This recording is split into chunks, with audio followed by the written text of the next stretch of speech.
Hello and welcome to Mythic Mind Movies and Shows, an extension of the Mythic Mind Fellowship, where we pursue wisdom on the paths between primary and secondary worlds. I'm Dr. Andrew Snyder, and I'm glad that you're here.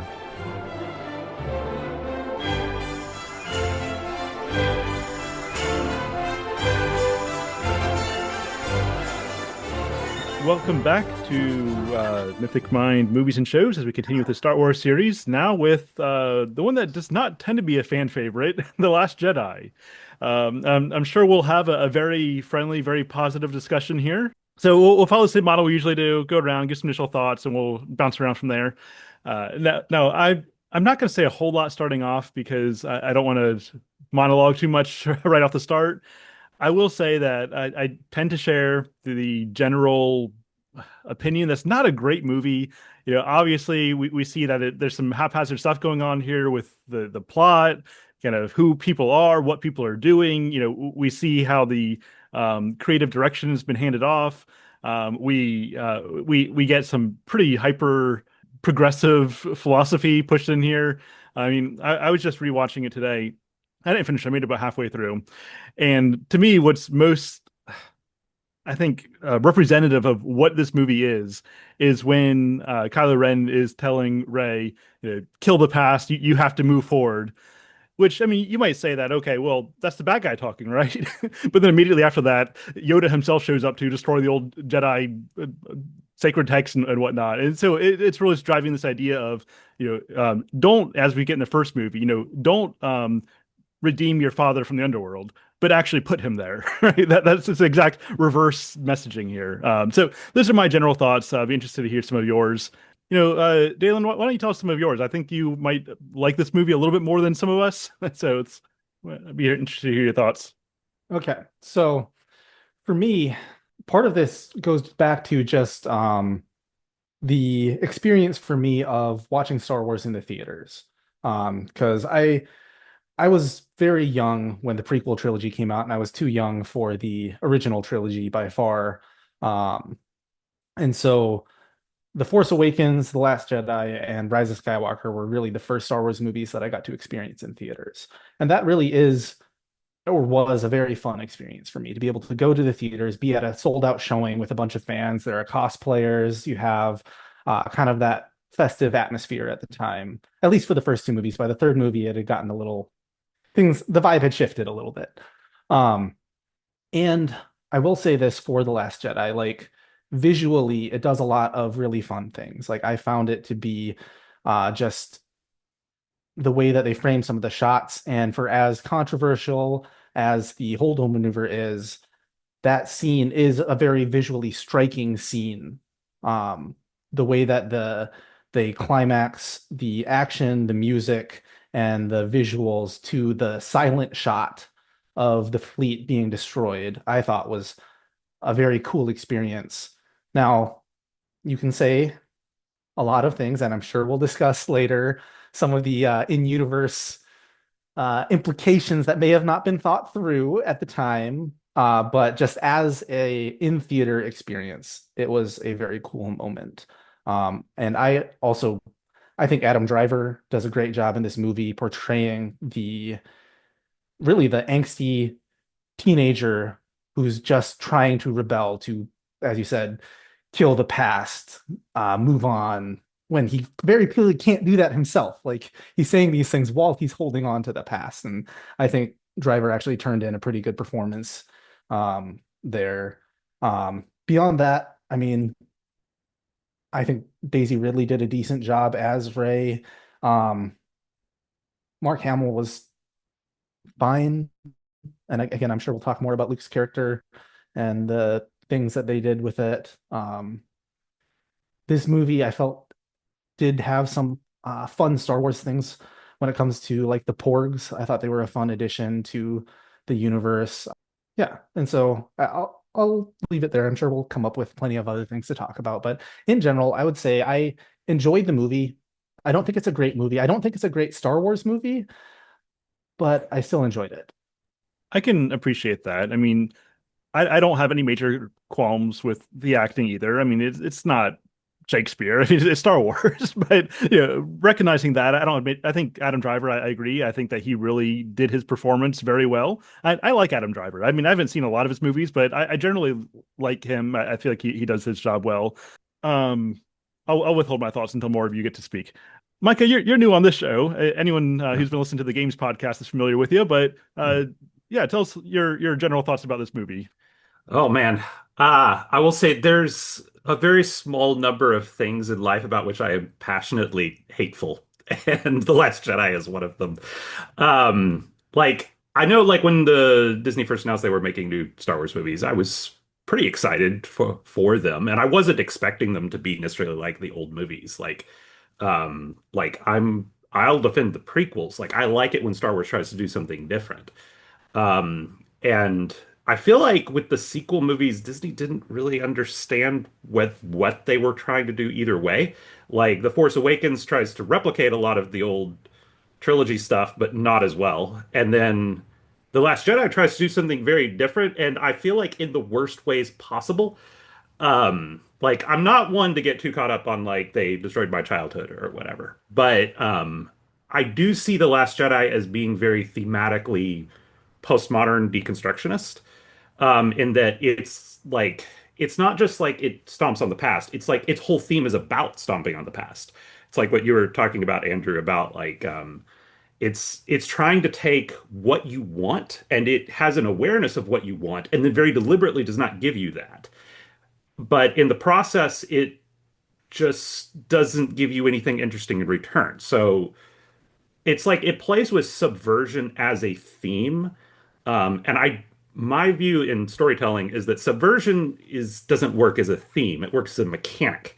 You pull the rug out from under the reader or the viewer in order to then turn around and give them something that's more interesting than what you had before.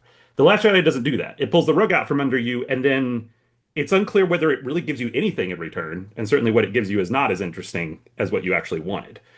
So I feel like it's just it betrays expectations constantly when it has the few times it has the foundations of a good idea, it squanders it. It's not a very good movie. And I'm speaking very generally now here. But I think like the main thing I remember that I feel summarizes the movie pretty well is, or at least what they were trying to do, was in the trailers before where they have Luke saying, "This is not going to go the way you think." And it's very clear that that was what they wanted, and that's all they wanted was just to give you not what you thought you wanted. But they don't give you anything worthwhile in the end. Yeah, and I appreciate how you laid that out, that they subvert but don't replace that with anything. Because I mean that is postmodern deconstructionism. That is Sartrean secular existentialist philosophy of there is no human essence, that you are responsible for the entirety of what you are. And so what that means is that there's really nothing that's handed to you regarding a human nature that you ought to adhere to, that you ought to, strive to maintain, like you get in any classical philosophy, whether you're talking about the Christian philosophy of Augustine, or lady philosophy coming to Boethius saying your chief problem is you've forgotten who you are, like you've forgotten how to be human, right? These things that fundamentally, or even going to the classical Greeks and Romans, the Stoics, whoever, it all goes back to this idea of we have a fundamental human nature, and also you have a whole heritage of people who have come before you, and your task is to recognize your place within these broader stories of reality. Recognize that you are part of that. There's a lot that's been handed to you, and now you have a responsibility to breathe new life into that as you incarnate the greatness that's come before you, as well as the eternal greatness that is human nature. You bring these things to your current context with gratitude and with humility, and that's how you in turn participate in greatness. Well, what we get is the exact opposite of all of that. What we get is, again, the Sartrean idea of there's really no way to be human. There's no one to tell us no or where to go, right? To pull in Disney here, which I guess we are talking Disney. It's a different part of the timeline, but same basic philosophy. And so there is nowhere to go, right? That's Sartre's whole idea, that human existence is to be abandoned. It is forlorn. There is nowhere to go, which is why they can't give us anything in replacement of what they're taking away, because that is secular postmodernism. So yeah, just, I mean, pretty much echoing a lot of what you laid out there as to why I think that visually, I mean, yeah, it's a pretty movie. I would argue that substantially, like regarding like its very being, it's bad in that the philosophy is bad. It moves us in a very nihilistic kind of direction. Um, all right, with that, let's see where do we go next? Reverend David, what do you have for us? Tell us something about this movie. Well, first, a couple of things that come to mind off of what have already been said. It wanted to replace something, and you're right, it didn't give us anything. But yet, at the end of the movie, when Leia and Rey are sitting there with the broken pieces of the lightsaber, how do we go on from here? And Leia points to the broken lightsaber and go, "We have everything that we need." You mean what you already had? It was very hard not to be angry. Also, going back to that scene with Yoda where he burns the tree, Yoda at that point knew that those books were not in there. At least that is mine and my wife's belief that Yoda knew that. And so that whole thing with Luke was just like, as far as I'm concerned, you didn't read those books, and yet you're making a big stink about this. It felt like another moment where they were like kind of trying to tear Luke down or make Luke look bad. If the other scenes in the movie hadn't already done that enough. So that was infuriating. But the two main thoughts that I kept thinking about watching this movie was that Rian Johnson did not understand the purpose that hope serves within humanity, within faith. Even if there is, even in your own mind, if there is nothing substantially behind the hope is still a good thing and something worth defending. And then leadership. Either Rian Johnson doesn't understand leadership, or he and I think this is a bit of both. He doesn't understand what leadership is, and he needed to pigeonhole the whole Canto Bight plot line. So I'm going to make Leia a bad leader. I'm going to take this new character and make her look like a bad leader. And in the process, I'm going to ruin two of the three trilogy's main characters and going to completely ruin this new character in Rose that you're introducing.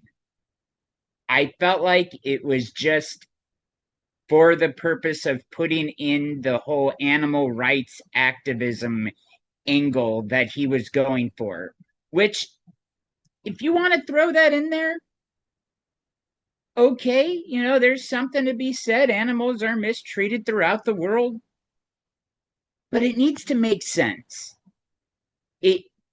If you're going to put that in there, it has to fit the story.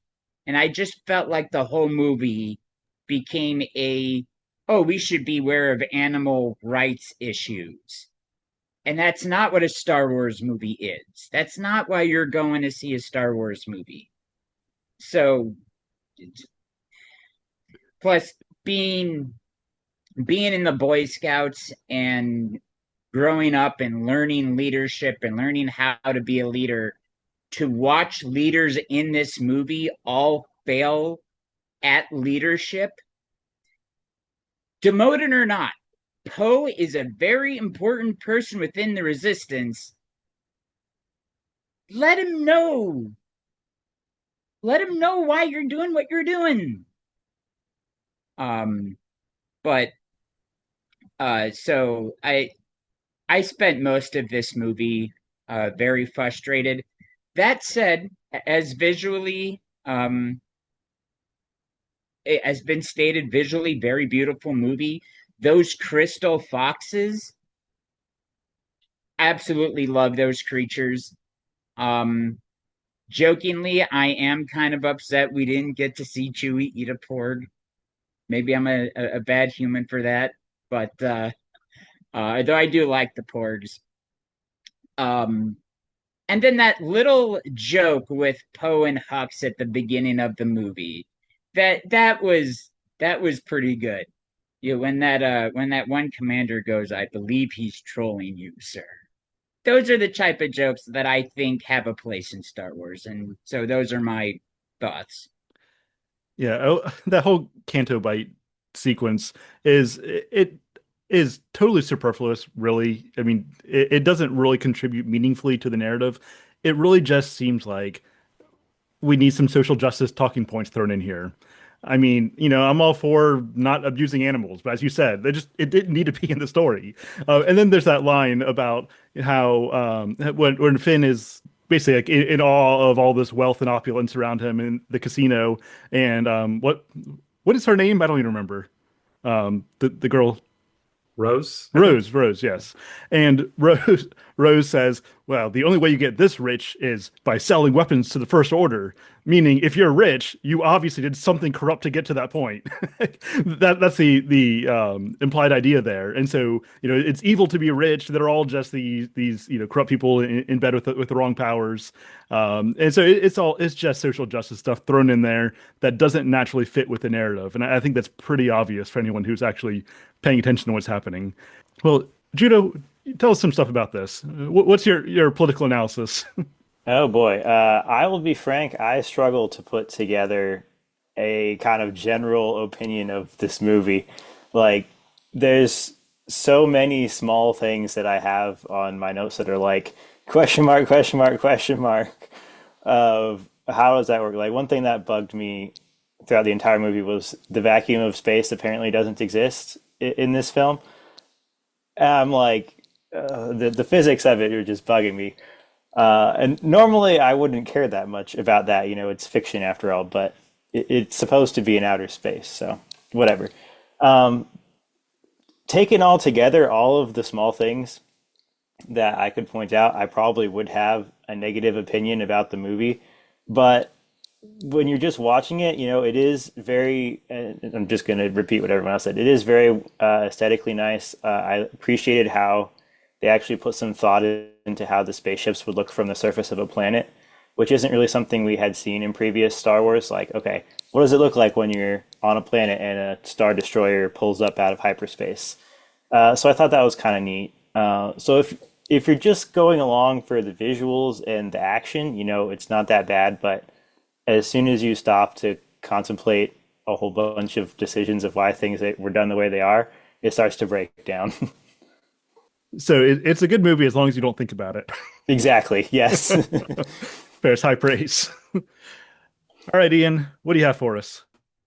My first and only time seeing this movie was unfortunate in and of itself, in that a bunch of friends and I bought tickets for 10 p.m. and the theater downloaded a damaged copy, and so they didn't start showing the film until after 12:30 on a Thursday night. And so it was exhausting. I both love and hate the Holdo maneuver. I think that it is one of the most beautiful scenes in the film. But as soon as that happened, I was like, so why didn't we strap engines on an asteroid and ram the Death Star? We lost so many people in the Battle of Endor, and if you can hyperspace ram, that was so unnecessary. And I feel like a lot of the problems of the movie come down to kind of a prioritization of vibes and impact over having it all thought through on how it on consequences. And so you have the Canto Bight section, which I would say is strongest if you look at it as this is a Vegas trip about the corruption of capitalism, and like those vibes are very strong. It completely falls apart if you're trying to look at Star Wars or really any conflict that has real motivations other than a cynical, oh, it's just people trying to get more money by manipulating people to fight each other. That is, of course, always part of every war because guns and the various supplies come from somewhere, but that's the kind of thing that like a super anti-Bush person would say in 2004 in his re-election campaign. It's dated and it's just not a very interesting thing to say outside of the vibes. I'd say the same thing is true of what I think is the most interesting thematic innovation, which is the idea that we're trying to get away from like a Force dynasty approach to our main characters. So, of course, Luke is the son of Vader, and Vader is the chosen one who's conceived by the Force. And both Luke and Leia are like very special because of this.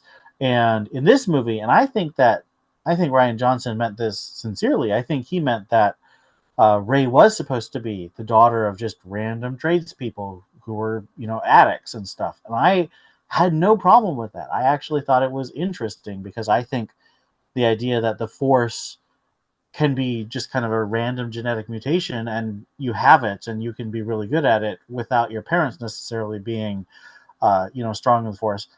There's nothing in Star Wars that to me says you have to be part of an important bloodline to be a Jedi. And so that was fine. And then the idea that this little kid could also be a Jedi at the end of the movie, I thought that was fine, a reinforcement of that same theme.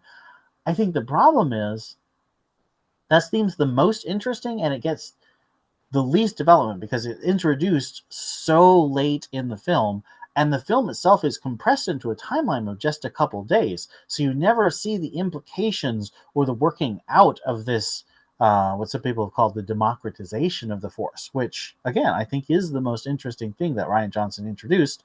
Unfortunately, when we get to Last Jedi, it's completely thrown out the window and then drop kicked and then a thermal detonator strapped into it. Like they really destroyed that idea. So it's not something we can really talk about long term in the franchise. But I do think it's fun because, I think that kind of plays into Jesus's picking of the disciples.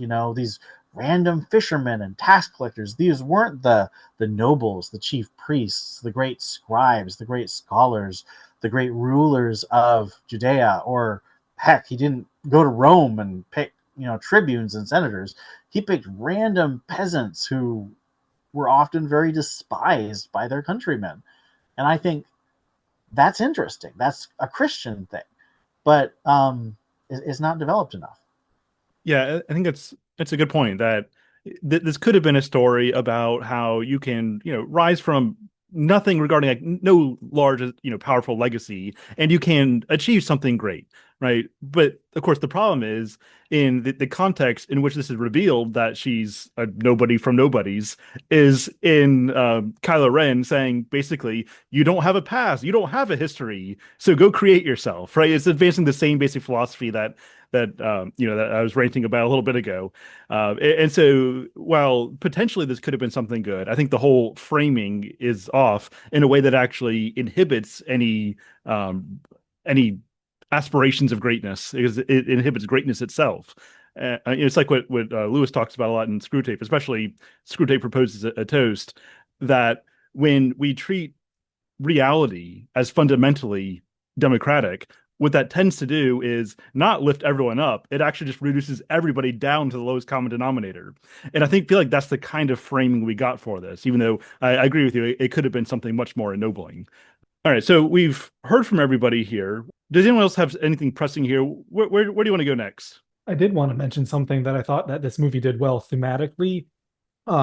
In Finn's primary motivations here, like we get him from the first movie as kind of the traumatized child soldier, um, and he escapes and basically makes his first friends, like outside of the First Order. Like he had been raised to fight since he was a child. And I thought that that was kind of an interesting parallel to the old Jedi way of doing things, of taking children and basically training them to be warrior monks with no real choice about it. Because Finn's real driving motivation through this whole thing is first he finds Poe, sees that he's okay, and then all that he's concerned about is Rey gonna be okay? And like he's willing to risk everything to try to make that happen. He's willing to abandon the resistance, which again, you can talk about, does that really make sense character wise? But his motivation is he wants the one friend he's ever made in the galaxy to be safe. Um, and he's willing to lay down his life in order to try to make that happen. And I think that that is like those themes of, friendship and attachment are good, especially in a franchise that has so emphasized distance and lack of attachment.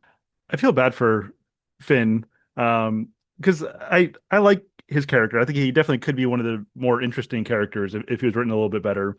Because see, I mean, going back to even in the last movie, we talked about how he has a very chivalric kind of attitude from his first meeting of Rey, where they're running away from the First Order, and he's like holding her hand, and she keeps saying, like, "What are you doing?" Like laughing him off, really criticizing his protective spirit that he has there, and then that loyalty really does continue through, I mean, all three of these movies, until finally he's essentially left alone as she is more drawn to the bad boy. And so he really just gets left out, despite the fact that like he's one of the, not necessarily like the most compelling characters, but like the goodest characters, I would say, the most chivalric, the most protective, the most loyal. But I feel like he really does get sidelined, unfortunately, which again I think moves to the kinds of things that they seem to be highlighting, which is not necessarily the good loyal guy who has something like an honor code. So maybe that's a good way to go about this. Just kind of talking about characters. Anyone else have anything to say about Finn? Yeah, I'll agree. I find Finn to be one of the most like poorly executed characters in this trilogy because I feel like he was pretty solid in Force Awakens. Like he had an interesting setup, like trained as a child soldier and then decided he didn't like that life and he had to figure out how to get out of it. And then how do I become a good guy through all of this? How do I become a protagonist, basically?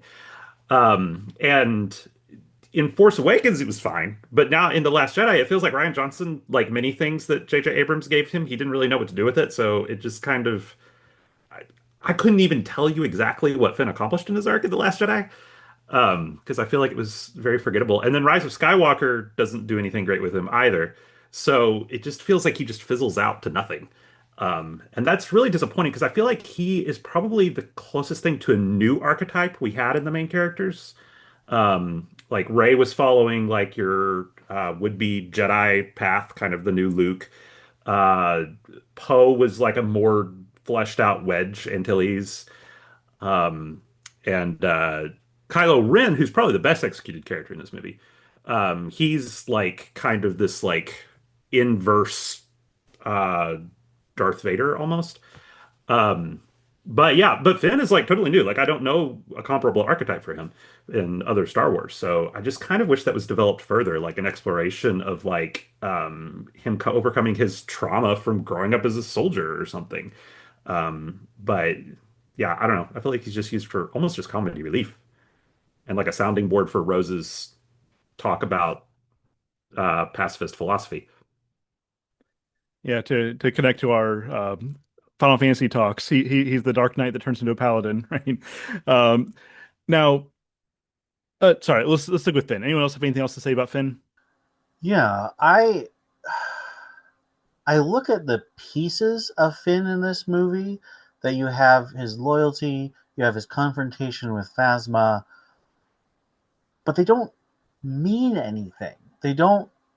The thing that means most for Finn is his relationship with Rose, and to me that's so frustrating because Rose defeats his noble sacrifice. Like Finn succeeding in his noble sacrifice and everyone being saved because of that, yes, we would have lost him as a character, although given what they didn't do with him in Rise of Skywalker, that's not really a loss. He could have become, like an Obi-Wan, like a character beloved because he did achieve something great and made an impact. But instead, Rose kisses him and gives a really stupid speech that contradicts her own sister's sacrifice earlier in the movie. And I really wanted Finn to be a really cool character. I mean, honestly, I really wanted Finn and Rey to have a romance.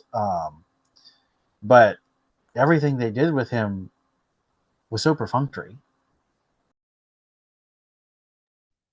I do think that a lot of people's thoughts on Finn are affected by the Rise of Skywalker, and you can't take this movie completely apart from that movie.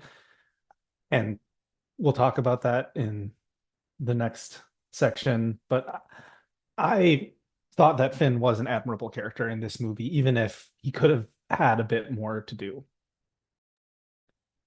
Yeah, I think we all seem to be more or less on the same page here that he's a good character, but poorly executed. They should have and definitely could have done a lot more with him that would have made him a more compelling character. Well, so we talked about Finn. I mean, I suppose we talk about Rey. I mean, would anybody say that she is significantly different than what we get in the Force Awakens? Because the popular criticism is that she's a Mary Sue. She doesn't really have a real character. She doesn't really have much of a character arc even. Would anybody be willing to push back against that based off this movie? I don't know. In some ways, I feel like it was worse in that sense than the previous movie. So you're not going to get pushback from me. I think it was more visually interesting and more, and it didn't feel like a photocopy of a different movie. So it's more interesting, but I hated it more.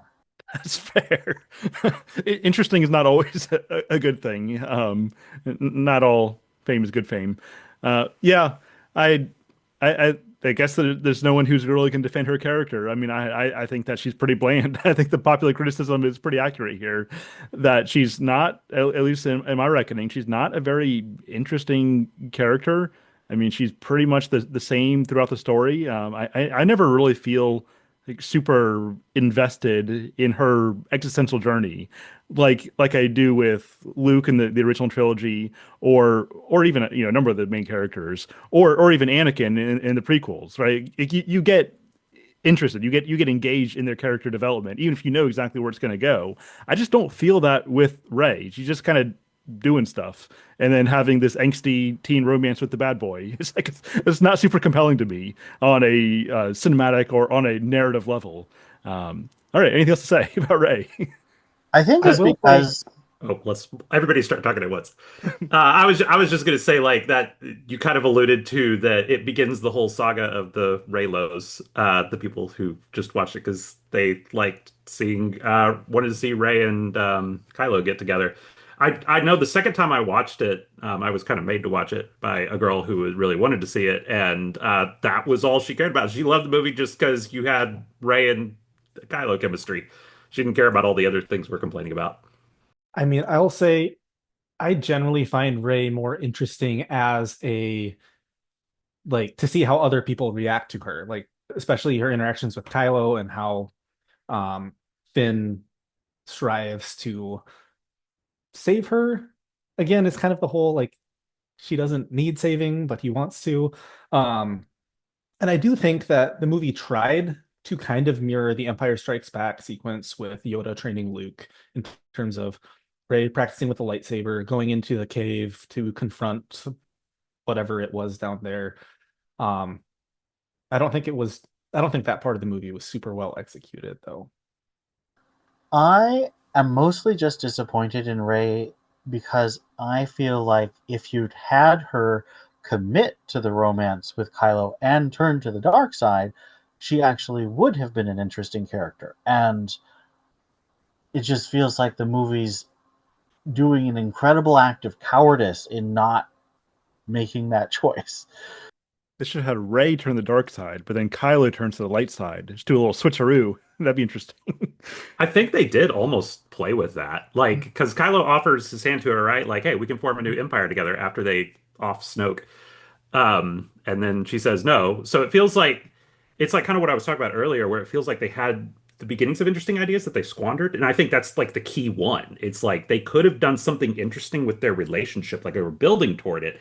And then it's like it gets cold feet at the end and they pull back and then they reset to their basic character states, which were not terribly interesting after you have teased us with like, oh, Kylo can change and Rey can change, but then neither really does.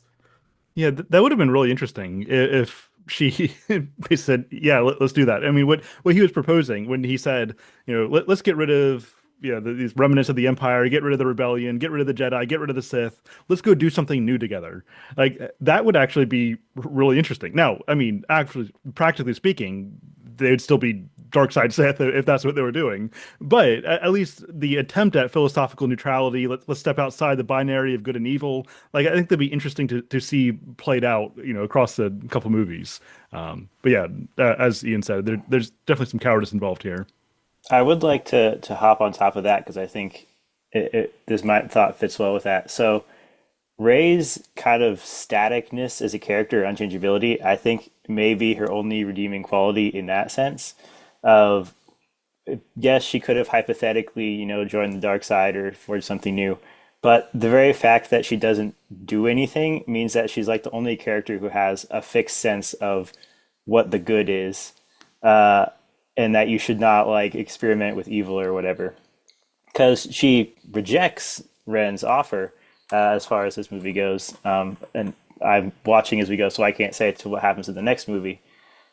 Uh, and you see this, I think, more so maybe in her conversations with Luke Skywalker. Of she has an idea that the Jedi have some sort of good in them, that there's something worth pursuing, while Luke is going through all of these cartwheels to like say, oh, the Jedi aren't good. Oh, maybe there is good in the Jedi or whatever. Rey just kind of has this sense that there's good in the Force in the Jedi, and we should pursue it, and we shouldn't go to the dark side, which is a really interesting contrast to, as we were saying earlier, the postmodernism of a lot of the rest of the characters and the setup of the movie. I think that, I mean, that's a valid point. The only problem is that if anybody's going to be the stable character, it should be Luke Skywalker by this point. They need to reverse that. But fair enough. Yeah, That's a fair point. That she does have some endurance, some stability. it's just a weird place, I think, to find that stability, as because as you're saying, you'd expect more like Luke Skywalker, but Rey's unchanging staticness nature and makes it so that she just ends up being the character with a moral compass. So should we talk about Luke? Let's. What do you have, Ian? So a lot of people, I mean, this is a really boring rehash, but a lot of people are upset because Luke is not a good character. He's a disillusioned and unhelpful and unkind character. Um, my problem is Luke in this movie is a boring character. He doesn't do anything interesting until the very end, and even then, it feels unearned and contrived. As I am wont to do, Luke Skywalker in the old expanded universe had many dark periods. He joined the Emperor at one point. He had several unhealthy romances before he finally found a good wife and had a healthy marriage. That marriage was cut short by an assassination, and he went very dark and had a very troubled period after that. So I'm not against a Luke who struggles, a Luke who has deep flaws that he has to overcome. I just wanted it to be done in a way that was interesting rather than someone's idea of a boomer they didn't like. I think you did hit the nail on the head there that he was boring. Like, which is really, I know when I first saw the movie in theaters with a bunch of friends, like that was my biggest complaint at the time was it was boring. Like that, I was like falling asleep partway through the movie. I never fall asleep during movies, especially Star Wars movies. Like there was something dull about this movie. And yeah, I think Luke is pretty emblematic of that. It's like he was the main protagonist of the previous arc. You expect when he comes on screen, he should be doing cool stuff. But again, the movie's following this pattern of deliberately not giving you what you want. And yeah, he becomes like the representative of the good guy side's deconstruction, where he wants to burn down the tree library place, and then Yoda backs him up by burning it down himself. And I think like one of the things out of many that irritated me the most was at the end when Luke comes to help them at the last minute on whatever that salt planet was. I forget the name. Uh, like it looks like he shows up and actually fights Kylo Ren, and you get this moment of like, oh, that was a cool duel. Luke is finally doing cool stuff, and then it turns out he's not even there. He's just astral projecting, which. I mean, sure, you can argue, as people have, like, that's hard to do. Like, that shows his force power that he could astral project from across the galaxy. cool, but that doesn't, as a viewer, that doesn't feel viscerally satisfying because it doesn't feel like there was any real danger to him physically. It's like his last great act is to just like project a ghost of himself to kind of for this delaying action, and then he just dies because apparently the force exertion was too much for him. It's just it's that's not what I want for that kind of character. Like he could have been so much more interesting. Yeah. I mean, going back to what we've mentioned a few times with that tree library scene, that yeah, even though okay, maybe Yoda knew the text wasn't there, I mean Luke didn't, and obviously that's what Yoda is drawing on when he says, or actually, Luke is even hesitating, and then Yoda pushes it and says, I'm just gonna do it myself, and and in that conversation, we find that Luke didn't even really read the text, which, I mean, what kind of a disciplined Jedi master is he if he'd never even read the text before? And so, not only is he sort of fallen and disgruntled and deconstructed, but it seems like he was never really all that great, all that interested in this tradition that he had inherited. And so they not only deconstructed where he is in the moment, but they seem to deconstruct his whole path in getting there. I mean, even the fact that like this is a guy who's willing to go to hell to save his father, who obviously is somebody who everyone else thought to be irredeemable, including potentially Yoda and Obi-Wan, right, Ian? Um, but nonetheless, Luke he maintains till the absolute end that he can be saved. But then he senses some darkness in his nephew and then gets ready to murder him. Like it's just it they kill his character. They kill kind of what made him Luke Skywalker, all the things that he earned in the original trilogy. And so I agree with Ian. I'm fine with him having some struggles, even some falls, but they just hollow him out, and that's what I can't forgive. I don't love Luke in this movie. Like, I'm probably the one who enjoyed this movie the most on this discussion, and I don't really think that Luke's character was very interesting at all. Like, I think the problem is we don't see the journey or the failures really except as flashbacks. We just see the grumpy old man.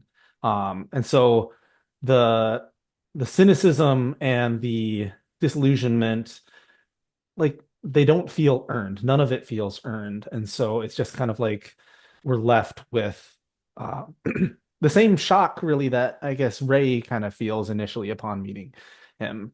And I think with the burning of the tree or the library, I think there is some value there in terms of like Yoda kind of pushing Luke to move beyond what seems to have been potentially an idealization of the old Order, um, and maybe a repeat of some of the same mistakes.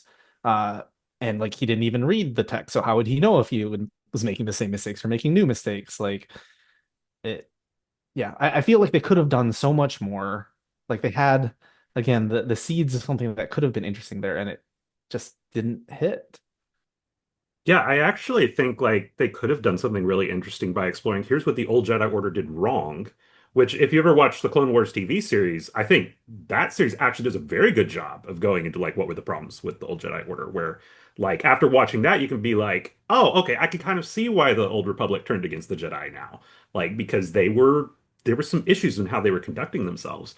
But it feels like the Last Jedi, like for a brief moment, Luke like rants about that, how they let Darth Sidious come to power.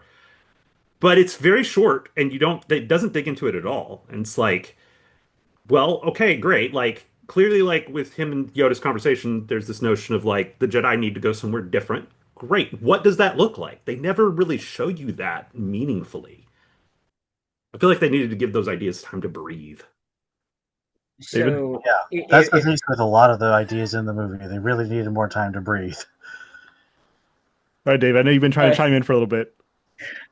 so to put a little bit of hope for future Luke Skywalker stories, The Mandalorian gave us just a little bit of Luke Skywalker that we all remember him being this overpowered Jedi who is enthusiastic about restarting the Jedi Order.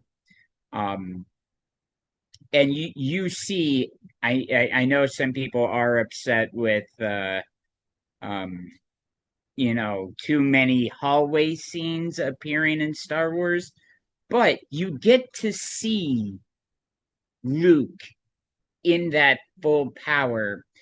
And so my hope is that in the future, you can get somebody that actually cares enough about the character to go, we can still give a true Luke Skywalker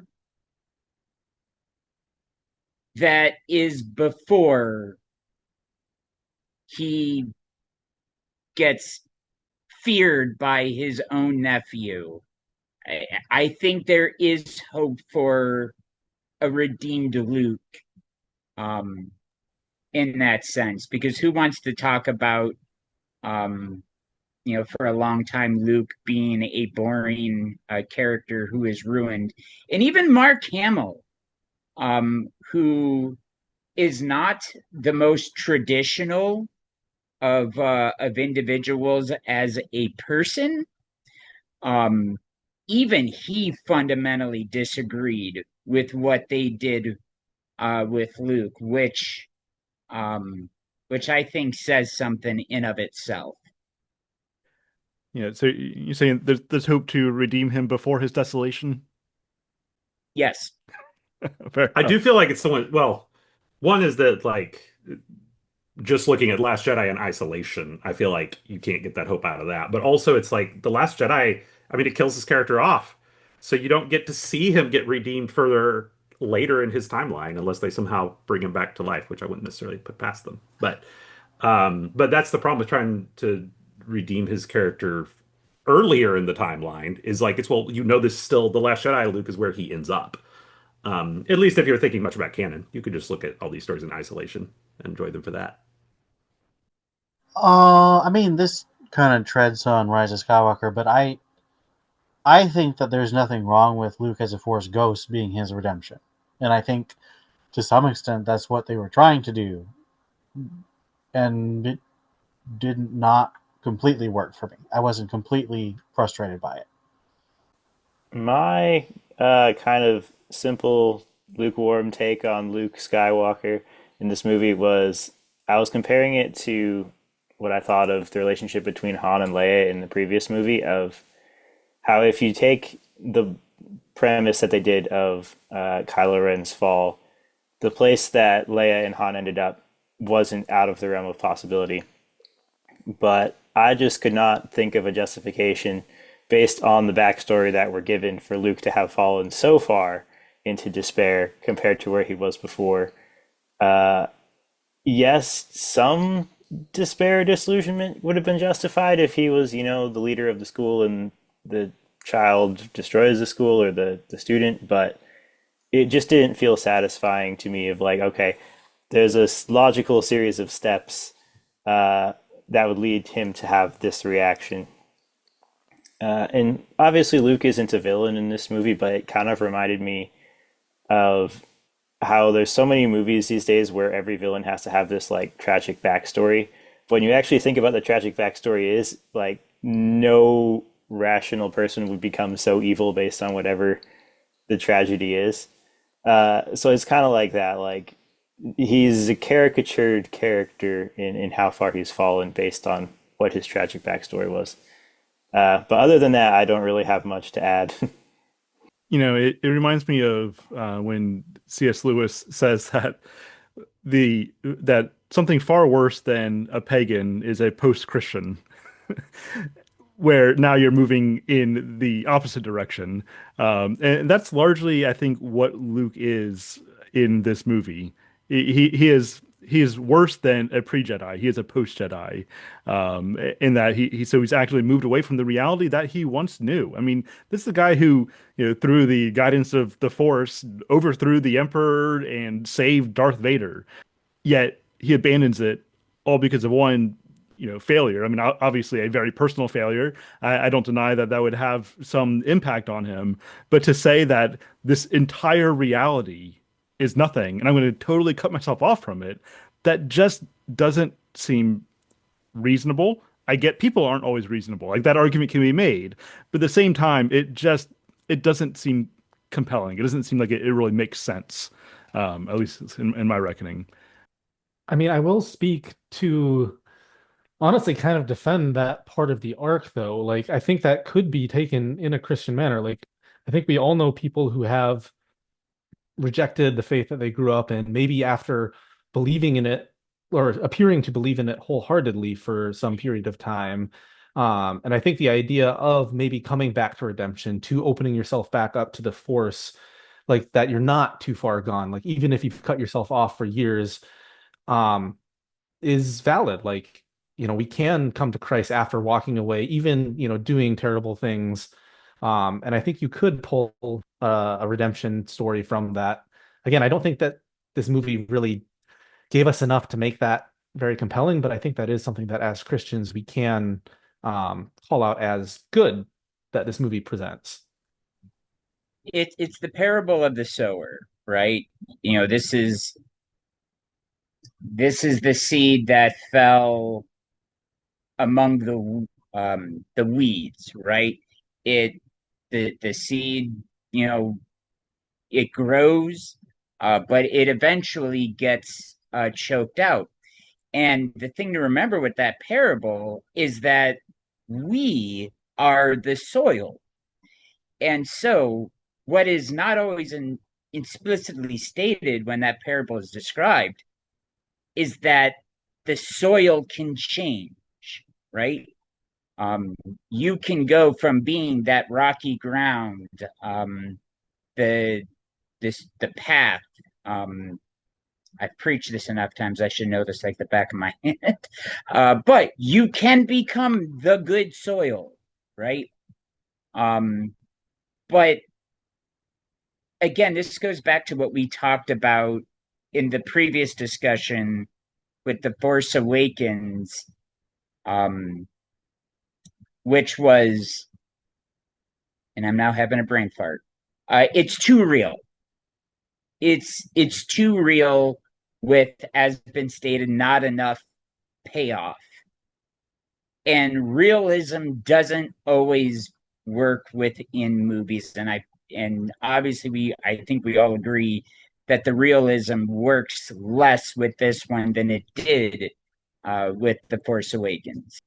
Yeah, and I will say that Dalen's defense of what happens with Luke is, I think that it's fair. That I mean, obviously, by the end of the movie, he does well reawaken to the reality of the Force and gets reconnected to it. But again, it's that it's not portrayed. It's not strong enough, I suppose, that most of his character in the movie, to the extent that he is in the movie, I mean, obviously he's somewhat of a minor character, all things considered, that he is this force of disillusionment. He is that sort of post-Christian, to use the Lewis framework I laid out there, and so he does have something of a redemptive arc to him, but it's just not emphasized enough relative to the negativity that he brings in. And but that is a fair response to give some redemption here. Unless there's anything else to say about Luke, and we don't necessarily need to get to every single character in the movie, but I mean, what about Kylo? I mean, what do we think about him in this movie in his role? Anyone have any thoughts on that? I will generally maintain that I think Kylo is the best executed character in the entire sequel trilogy. And Adam Driver does a fantastic job. Like, one of the ways I look at that character is that each trilogy has like a main character who's really whiny and annoying. Like in at the beginning of the original Star Wars movie, like Luke is kind of whiny and he's not fun when he's whiny. It's like he wanted to go pick up some power converters. But and then in the prequels, you get all three movies with whiny Anakin, and he just gets more annoying with it as he goes on further. Because something about how Hayden Christensen was directed, I feel like, just made him obnoxious. But then Kylo is still following the whiny character archetype, but he actually pulls it off. Like that's, I think, the biggest accomplishment of these movies is they somehow get that archetype to work. To where it's like you can see, and I think it's partly because he's in an antagonist role, so his whininess is clearly not a good thing, and that's clearly tied to some serious defects in his character he needs to repent of. But like you see like that, because I think we've also all known people who were ironically, who were deconstructionists, who like had it all great. They had great parents and like good upbringing, but they just could not appreciate the things in their lives, and so they went off and explored like paths they should not have gone down, just complaining about things that didn't deserve to be complained about. Like should have just dealt with it and learned to mature. And Kylo kind of represents that, I think, and you kind of see that in him, where he's very capable but very unable to navigate right and wrong. And he's clearly deceived by this Snoke guy, who is another squandered concept in this movie. It's like I really wanted more out of Snoke. But yeah, like yeah, I think he's great. I think he has decent chemistry with Rey. As much as like I find the whole Reylo thing a little annoying, I think like they do have good on-screen chemistry. Um, like their action scene where they're fighting against Snoke's guards is probably the best part of the movie, realistically, scene-wise. And yeah, I just again, it kind of comes down to like I wish they had sent him in a good direction. Like it feels like Ryan Johnson had this notion of like, okay, he's going to off Snoke and he's going to become the new Emperor, but his trajectory as a character didn't work for Emperor, I feel. At least not what I would think of as a Star Wars evil Emperor archetype. So again, it's like I think all the bones were there that were solid. I just wish it had ended up somewhere good. Yeah, I think you hit on an important point that a driving force behind deconstructionism really is ingratitude for what it is that you've been given. Now, obviously, like we all have certain ideas that we ought to, I mean, I don't even like to use the word because it's so loaded, but that we ought to deconstruct. Like sometimes you have ideas that are wrong, that are bad, that you need to dismantle, that you need to replace with good ideas. But deconstructionism as such, as a philosophy, is simply that pulling away. It is that ingratitude for what it is that you've been provided with, which does tend to make you very whiny. You're constantly a victim of reality. Everything becomes oppressive. And so this is why you get a character like Kylo who's just lashing out against everything that, you know, he gets scolded by his boss and he's smashing up his ship. He gets thwarted by Rey. He's smashing up his ship. Like no matter what happens, that's his go-to. I'm just going to smash up whatever's right in front of me. Because reality as such is oppressive. As opposed to Aesop says that gratitude is the sign of noble souls. And I think that there's something very true to that. And so, you know, I mentioned this in the last episode. I like that Kylo is so whiny in that it demonstrates the banality of evil. That it is just that. It is banal. It's not impressive when you really break it down. You know, even when we look at more like great, strong villains, like in you know, go to Tolkien. I think of in Children of Hurin, there's this great line when Hurin looks at Morgoth, who is like the Satan of Tolkien's universe, and he says that you know you've consumed yourself in your own hatred, and it's the idea that evil is as a pulling away from reality, the way that things are, it is self-destructive. And so I think that having our lead antagonist be this whiny kid, I think is demonstrating something significant about evil. Also, apparently, it's really attractive to female protagonists. So I don't know what to make of that. But nonetheless, there's something to appreciate in the whininess of Kylo, which, as well as the whininess of Anakin, for the same kinds of reasons. Evil is a weakness. I guess I can talk a little bit about Kylo. Yeah, I agree that Kylo is my favorite part of this movie. Like he's I the movie is moving him on a journey, and you can see that even in some of the visual things they do in the throne room fight. When they're fighting the guards, you know, Rey gets a couple of them, and Kylo's taking on all of the rest of them at once. And like he's clearly the more trained and like dangerous fighter, and yet he still like when he goes up against Rey, like he still can't beat her. And so it's kind of a again showing how you can have all the power in the world and all these things, and it still doesn't get him what he wants. He he seems to be craving, I don't know if it's approval or attention or what it is exactly that he's um looking for, but he clearly isn't a self-contained character, someone who is able to present themselves in a way where they're happy with who they are and the world around them, which is funny for someone who's so obviously powerful within the universe of the movie. I do I sound any better now? Okay, good. I think I think back to watching movies about Henry VIII and how terrifying his complete lack of self control combined with absolute power was. And I can see the appeal of that as your villain.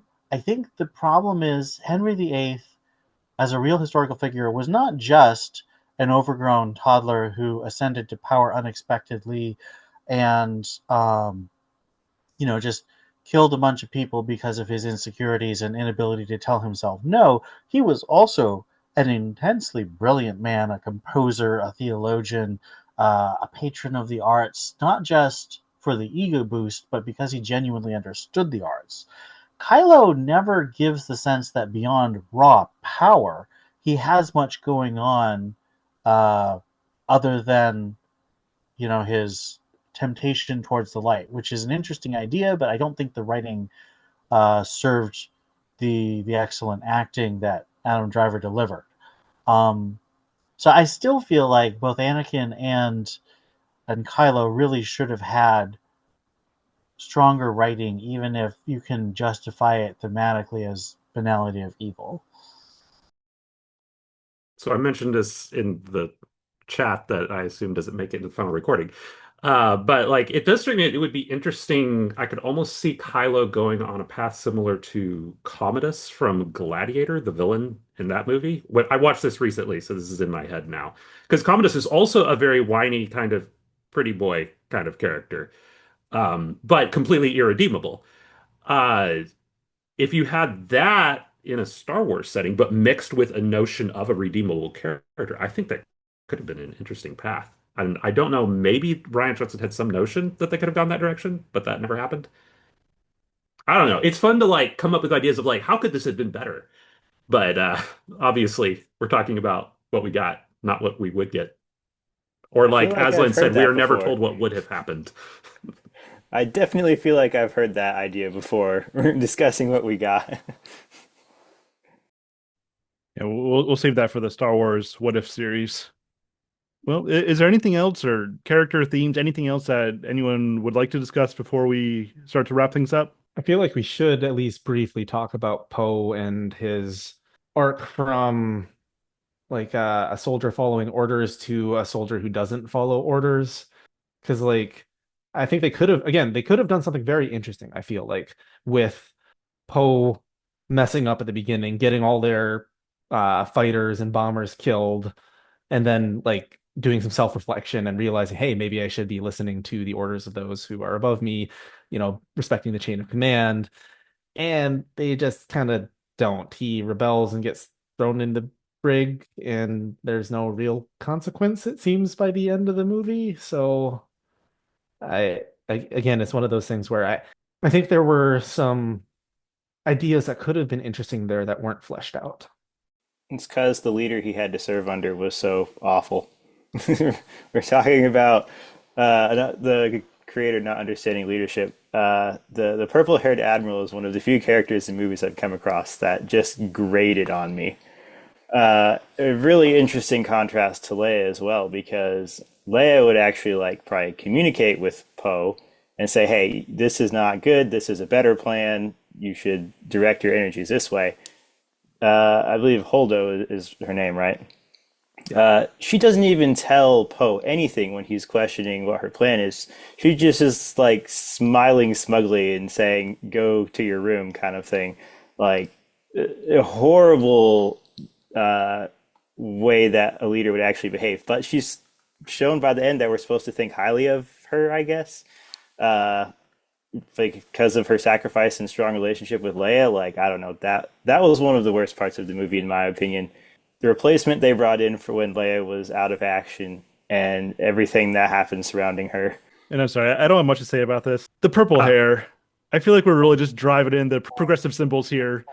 Just totally unnecessary, but very obvious. yeah, Well, sorry, you had your mic off first. I'll let you go first, David. uh, so with Holdo, this goes back to another moment of a form of realism that a person is remembered for their last great or worst act. I know a person from high school died in college, and a lot of the Rochester, New York area was introduced to this guy because of what he did that caused his death, which is unfortunate because he was a great human being. And then there are others that we have seen that were terrible people, but they did one good thing at the end, and that's all they'll ever be known for. And I feel like that's what they tried to do kind of with Holdo. She's this nothing character that is a terrible leader, but oh, hey, she sacrificed herself. Yeah, I think you're right. They kind of backloaded like all the positive stuff about Holdo to like the end of her arc. But I think she's actually a really interesting study in like the notion of how you as a writer set up expectations and then handle them. Which again, The Last Jedi is very deliberately trying to defy expectations, so maybe this was even intentional. But I don't know, when people discuss Holdo, like you often hear the argument of like this is showing how you should not question your leaders in the military, like even if they don't have an obligation to tell you what they're doing, you're just supposed to trust them and go along. And clearly if not Kylo, if uh Poe had listened to her properly and followed protocol, none of the bad stuff would have happened. But the problem is this is a story, and the way Holdo is presented at the beginning, it's admittedly from Poe's perspective, so you're getting his bias, but you as the viewer are also viewing her as this obnoxious interloper who is my way or the highway and is not willing to like tell you the viewer what they're trying to do and giving you no reason to trust them. So you're totally on Poe's side when he goes off and does his own thing. And then later when it's like Holdo like had a plan all along, it's not satisfying as the viewer. It feels like you as the viewer were lied to and then now be or it feels like you were gaslit. And now they're saying, "Oh no, you weren't supposed to think what the movie was telling you to think this entire time." Like it's like no, like that is a fundamental betrayal of the expectations that you the writer set for us. So, yeah, to me that's an example of what not to do in a story. Yet again, they subverted expectations. They got us. Bazinga. I do want to say once again that if you can ram enemy capital ship using hyperspace, there is no point in having a fleet battle ever again. You just strap engines onto asteroids and ram them into your enemy positions, and they should never have let Ryan Johnson do that. Yeah, and Star Wars combat has never made sense. It's all It makes more sense than hyperspacing into your enemies. Battleships in Revenge of the Sith firing broadsides at point blank range does not make any sense. World War II dogfights in 3D space does not make sense. For what it's worth, we could divert into this for a long time, but yeah, I do think a story should make internal sense to where it's like, yes, they're doing all these fantastical things that don't actually make sense in physics, but at least there's an elasticity to the viewer's suspension of disbelief and how it works. Like when you show like, hey, this kind of thing happens, you should not then later show something that feels like an obvious contradiction to where the viewer thinks, wait, then this other thing shouldn't have been able to happen because of now this. And I feel like the hyperspace ramming is kind of that problem. It's like what it's like you think about it for like 2 seconds and you're like, yeah, the asteroids into the Death Star would have solved that whole problem. But also like this is funny to me actually more than a complaint, even though it kind of is I feel like every single one of the new movies since Star Wars took over broke hyperspace in some different way. Like in the first movie we have multiple things in Force Awakens where I think you guys talked about it on the previous talk, but it's like where If I'm Han on the Solo how podcast, we'll talk perfectly about times hyperspace. like the half picosecond of timing he needs to pull out of hyperspace in between a shield and an atmosphere. You have whatever the heck was going on with Starkiller Base's beam that you could see on every planet in the galaxy as it was hyperspacing to its target. In obviously we got hyperspace ramming in The Last Jedi. Rise of Skywalker has what hyperspace skipping? Or what's what they called it? Like right off the Hyperspace bat. through walls from planets that you Yeah. can follow manually. Yes. Rogue One, they hyperspace inside a gravity well, which is really only a big deal if you follow like expanded universe content and you're like, wait, they have interdictors in the new No, canon. no, no, Don't they no. revolve That's around that not principle? true. Han Solo says that you can't go through a gravity well in A New Hope. Yeah, and so they broke that. I feel like they did something in Solo, but I remember too little about Solo. But yeah, anyway, that's Hyperspacing out more of the black amusing to hole. me. But the hyperspace ramming is probably the most like irritating of those because of how like little work it takes to think about how that contradicts other stuff. But it I looks mean, I super think cool. hyperskipping would have been more irritating if it hadn't been after the hyperspace ram. But anyway, uh, yeah, sorry, Andrew, we had to go off onto our geeky world building complaints. Man, I don't have a problem with that, but it's kind of it's an anticlimactic wrap up here, but I guess that's kind of fitting for this conversation.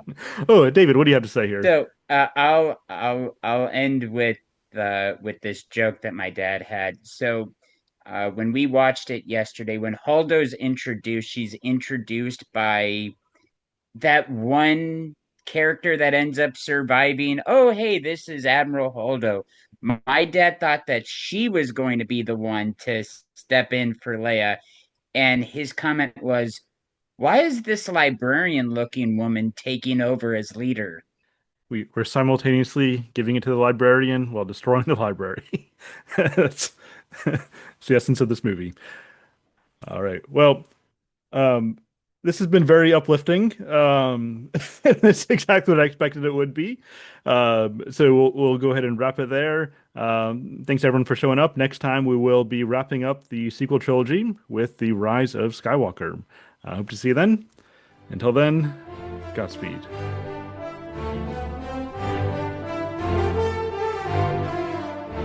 Thank you for listening or watching if you're over on YouTube. I hope you enjoyed that. If you did, please be sure to subscribe to this show as well as the other two Mythic Mind podcasts, Mythic Mind and Mythic Mind Games, where we take a similar approach to this show but focusing on video games. We're currently in the midst of a Final Fantasy series, and we've also already done a number of other things.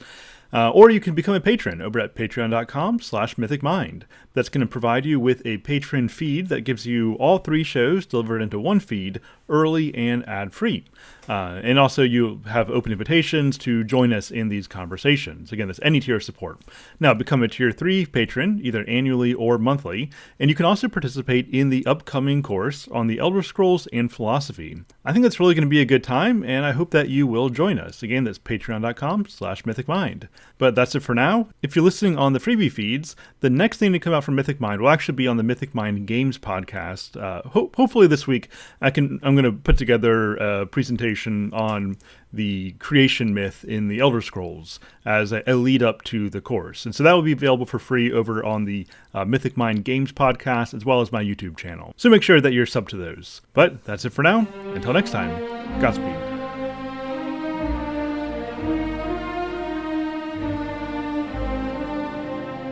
Here's a preview of what's coming up for the rest of 2025 on the 3 podcasts of the Mythic Mind Fellowship. First, on the main Mythic Mind podcast, we'll be continuing with our study of the fiction and philosophy of C.S. Lewis with Till We Have Faces, The Great Divorce, The Chronicles of Narnia, and The Dark Tower, C.S. Lewis's first and incomplete sequel to Out of the Silent Planet.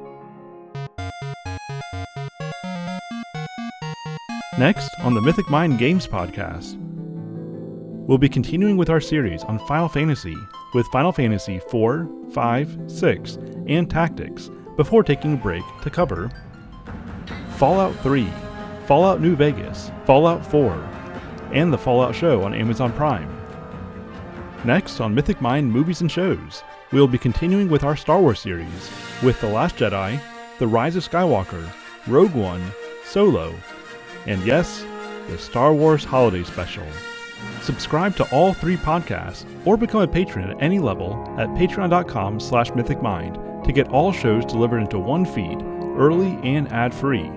I appreciate your company on each of these ventures as we pursue wisdom on the paths between primary and secondary worlds. Until next time, Godspeed.